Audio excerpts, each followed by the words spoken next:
J'aime pas en parler.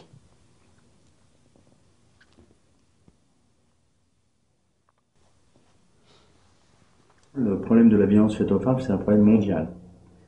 À part celui de la faim dans le monde avec les émeutes en ce moment, il n'y a pas sans doute de problème plus grave.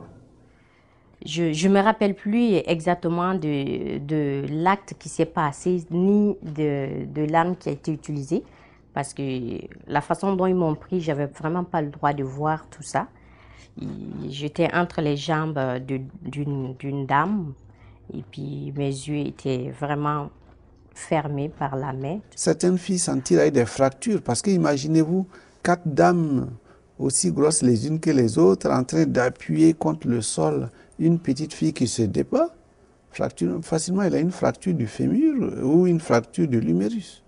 Parce qu'on est excisé avec des couteaux de cuisine.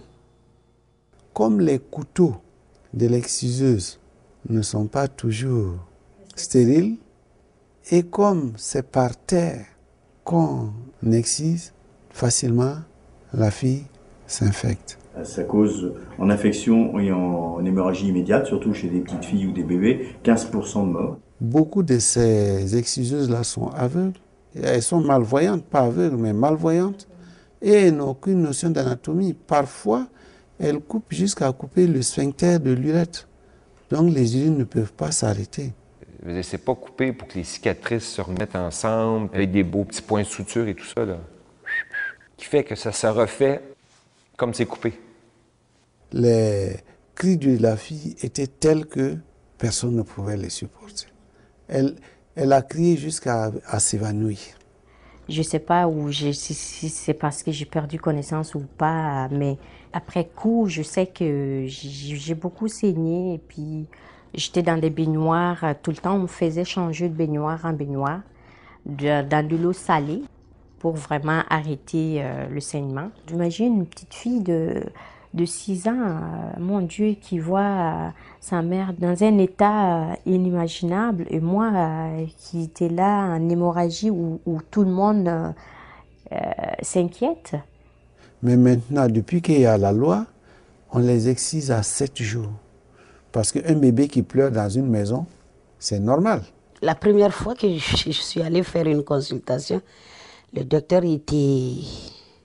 Ah, madame, vous n'avez pas ceci, cela. J'ai dit oui. J'avais eu honte, mais après, je lui ai expliqué. C'est toutes les femmes africaines, presque. En tout cas, toutes les femmes de mon pays, les 90% sont excisées. Je crois qu'une ou deux d'entre elles m'ont dit avoir été excisées, non pas dans leur pays d'origine, mais au Canada. On a eu plusieurs cas, à peu près vers 2005, des enfants qui ont été excisés ici. Et puis, ça s'est comme étouffé dans la communauté, mais très rudement. Les gens ont failli être présentés vraiment devant la police. La loi n'existant pas dans certains pays, les parents transportent leurs enfants jusque dans ces pays-là. On part en vacances en Afrique avec un enfant non excisé, on revient des vacances avec un enfant excisé. La femme n'a pas le droit de parler. Même si elle n'était pas consentante, mes tantes qui sont à la maison, les autres frères de mon père à moi, pouvaient l'obliger à le faire. Ça vient avant l'Égypte pharaonique, ça vient de très anciennement dans le temps. Comme il y a eu toutes sortes de coutumes reliées à l'excision, la circoncision, la scarification, c'est toutes des marques d'initiation ou de rituels faits par des couteaux. Et ils, en fait, ont décidé de contrôler la sexualité des femmes.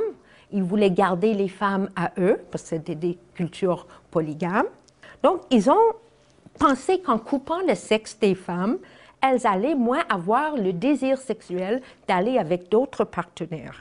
C'est devenu comme une fierté chez les filles dans les villages. Que la femme doit être pure pour se marier. Donc, si elle n'est pas excisée, on sous-tend qu'elle n'est pas pure parce qu'elle aurait les désirs. Et avec les désirs, elle n'aurait pas le contrôle d'elle-même. Pour barrer l'infidélité chez la femme, pour ne pas qu'elle ait plusieurs partenaires sexuels, Parce qu'en ayant le clitoris, ça stimule sa sexualité. Donc, il projette la sexualité masculine à la femme et il ne faut pas qu'elle montre trop sa sexualité.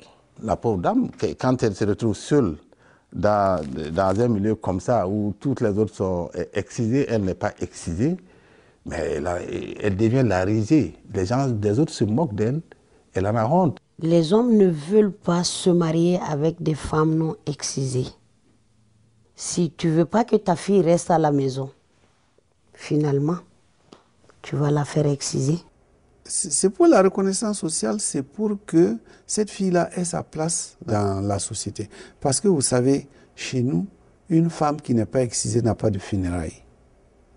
Et si une femme mourait avant d'être excisée, les vieilles femmes qui sont autour d'elle l'excisent avant d'annoncer sa mort, pour qu'elle puisse avoir des funérailles.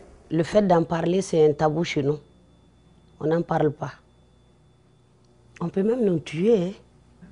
Les rapports sexuels, ils deviennent ou très douloureux et même parfois impossibles. Le jour de sa première nuit de noces,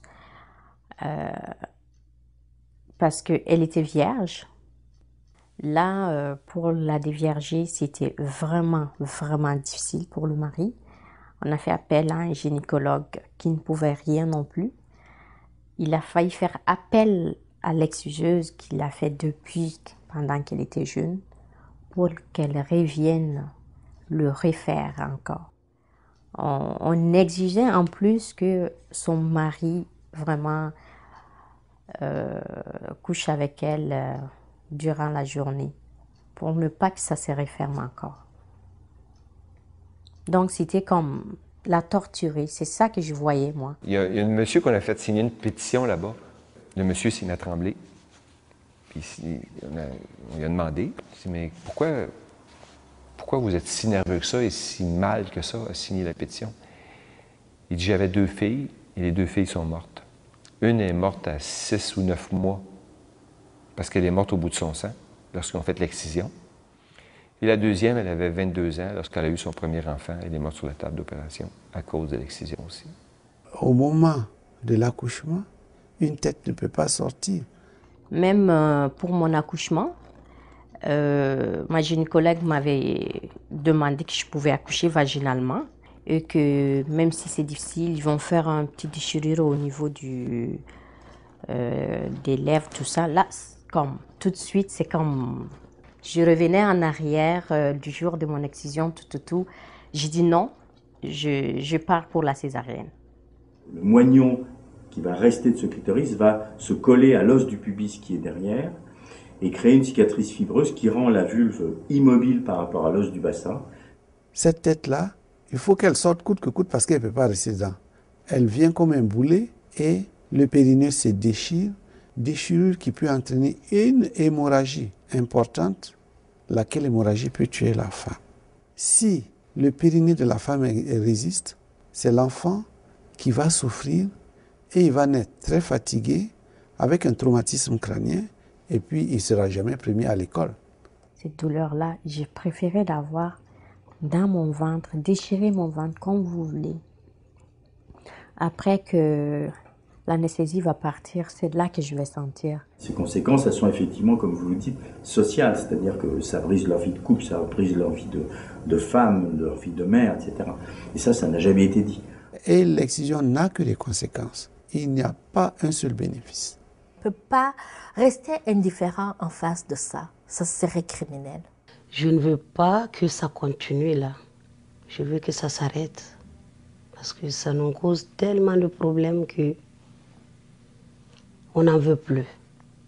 Je lance un appel à tous les gouvernements du monde entier, pas seulement en Afrique, pas seulement au Mali, au Québec ici, si on peut faire quelque chose pour aider à freiner cet acte-là.